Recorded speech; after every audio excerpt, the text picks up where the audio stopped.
Guerra Civil está nos cinemas, o filme muito esperado do Alex Garland com Wagner Moura e também com a Cailee Spaeny. A gente recebeu ela aqui no estúdio no Omelete para falar um pouquinho aí sobre os bastidores. I'm so happy to be here. It's such a pleasure.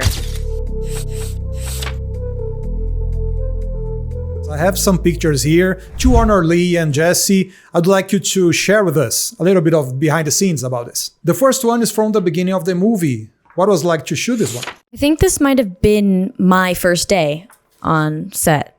And it required a massive stunt and explosive. I think we only had one take to get this done. I'm not exactly sure, but the reset would have been almost impossible to do. So this is the moment right after I meet Kirsten's character, and this is where the stunt guys really came in. I remember one stunt guy flipping on to this car, and it was kind of incredible. But yeah, this is my first day. This is my first day on set. This is pretty intense. We hit the ground running with a major stunt and explosive, which sort of informed the rest of the film.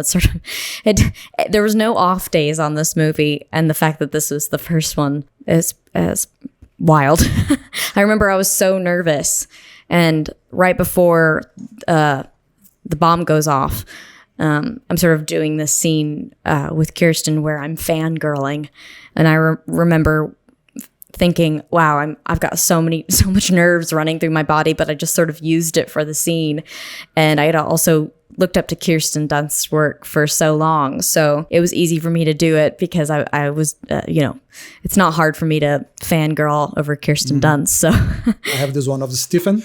And every video that I see about you promoting the movie, you always say how amazing he is. Everyone says, everyone at A24 said that it's so funny watching us do press for this movie, because anytime they ask us about Stephen, we all go, oh, we love Stephen. Stephen's amazing. But it's true. He's one of a kind. I mean, I got to work with him in devs, and we played sort of funny, odd best friends in devs. And the first day I met him, I found out he's also from Missouri. So we had a sort of instant bond. And he's lived so much life, and he's worked on some of the greatest films, but he has a sort of childlike wonder to him, and he's constantly learning himself. And he never sort of looks down on anyone, or he teaches you lessons by the way he sees the world. He's just a beautiful soul, and I can't believe I've worked with him twice now. And one of the most challenging scenes, I believe. Yeah, this was the hardest scene to film in the movie. Yeah, that's my terrified face.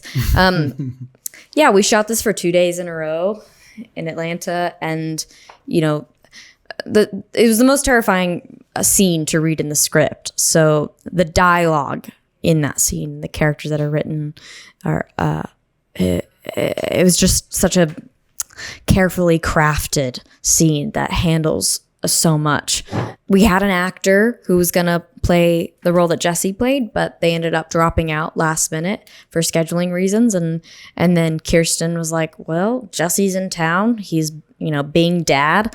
I could ask him and see what he says. And thank God Jesse said yes, because he's a brilliant actor, and he stepped into this role, and I feel bad that he had to play a role like this, but he, we needed this scene to really hit, and it was it's a turning point. It's the thing that leads us into the third act, and he was absolutely fucking terrifying in it. He's terrifying, but he seems to make it, he makes it look so easy to play. Well, that's part. The thing that's so chilling is how casual he is about the words that he's saying, just sort of rolls off his tongue. And I think that it was such a, intelligent way to play that character, but it's just, I mean, you hear these lines over and over again for 2 days straight, and it just gets under your skin. I mean, I know Wagner's talked about it in interviews, but when we wrapped it, and Wagner was he was broken,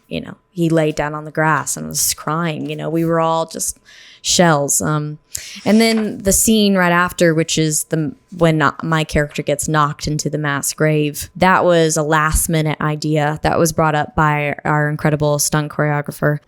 He came up to me, he's like, this is the idea. And I was like, really? It's a really good idea, but I really don't want to shoot that, you know? The top layer of bodies is all stunt guys. And they're like, well, that's okay. You can step on my face. That's whatever you need to do. And I'm crawling. So strange crawling over these real bodies. It was very, very weird, which was a lot of pressure, but probably helped in a weird way.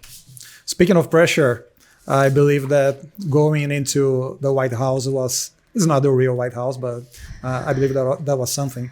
Yeah, definitely. Yeah, I mean, just off of my face, you see that Jesse's just sort of stepped into another zone. That sort of war junkie quality that Joel talks about and sort of embodies, Jesse's sort of stepping into that. And she obviously won't stop until she gets that shot, you know? So that this is a sort of good example of Jesse's progression at the end of the film. And then, yeah, here we are in the White House. This is Tyler Perry's studios, and he has, it's like 70% exact to the White House. So it was very weird to film the final act in the White House. Yeah, so this is towards the end of the movie. Yeah, it's interesting shooting chronologically. I feel like you sort of wear the scenes that you've played out before. So we've just done this scene a couple days before, and now we're here. And the intensity, people are like, how do you unwind? You just sort of don't. It just sort of informs the next scenes. So yeah, we were all pretty out of it. We were all a bit loopy by the time we were shooting the stuff inside the White House, but hopefully that serves the story. All right, thank you, Cailee. Glad to have you here. Thank you so much for having me. E você aí de casa, conta pra gente aí o que você espera se você já assistiu Guerra Civil. Conta pra nós.